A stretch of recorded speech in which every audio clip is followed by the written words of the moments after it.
ہمیں ہر شخص کو اپنے بیٹھنے کا انداز پتہ ہونا چاہیے۔ دیکھیں میں آپ کے سامنے بیٹھا ہوں، میں ایسے ہو کے نہیں بیٹھا بلکہ میں سٹریٹ بیٹھا ہوا ہوں۔ تو جب ہم سٹریٹ بیٹھتے ہیں تو یہ ہمارے بیٹھنے کا جو حق ہے وہ ادا ہو رہا ہوتا ہے، تو ہم نے بالکل سیدھے ہو کے سٹریٹ ہو کے بیٹھنا ہوتا ہے۔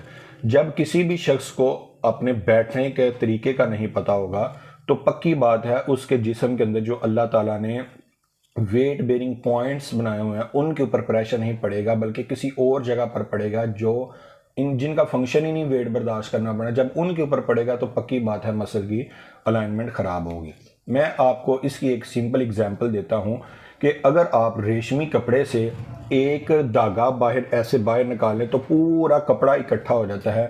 بالکل اسی طریقے سے جب ہمارے کسی مسل کو کھچ لگتی ہے یا ہمارا پوسچر خراب ہوتا ہے تو ہمارے پوری باڈی کی الائنمنٹ خراب ہو جاتی ہے۔ جب الائنمنٹ خراب ہوتی ہے تو اللہ تعالیٰ نے ہمارے یہ جو مورے ہوتے ہیں ان کے سینٹر میں نسیں ہوتی ہیں، نس ہوتی ہے، نروز ہوتی ہیں۔ ان نروز کے اوپر جب پریشر آتا ہے تو ہمارے وہ پریشر کی وجہ سے دب جاتی ہیں۔ اب ادھر ایک ایگزامپل سنیں کہ گھروں کے اندر خواتین جب پانی چھڑکتی ہیں تو جس پائپ سے پانی چھڑک رہی ہوتی ہیں اس پائپ کے اوپر وہ انگلی رکھ دیتے ہیں تو وہ دب جاتا ہے، آگے پانی جانا کم ہو جاتا ہے۔ اسی طریقے سے گیس کا پائپ ہے، اس میں سے گیس جا رہی ہے، اگر آپ اس کے اوپر دباؤ ڈال دیں تو آگے گیس نہیں جائے گی، جس کی وجہ سے جو چولہا جل رہا ہوتا ہے وہ بجھ جاتا ہے۔ بالکل اسی طریقے سے جب ہمارے مسلز کے اوپر کھچاؤ آتا ہے، جب کھچاؤ آئے گا تو وہ جو اللہ تعالیٰ نے کھچاؤ کی وجہ وہ جو مسلز ہوتے ہیں ان کے اندر اللہ تعالیٰ نے نروز کو رکھا ہوا ہے۔ جیسے سمجھیں ایک دیوار کے اندر سے پائپ کے اندر سے تاریں گزر رہی ہوتی ہیں، بالکل اسی طرح یہ مسل ایک دیوار کی مانند ہے اور تاریں اس کے اندر سے گزرنے والی نروز کی مانند ہے۔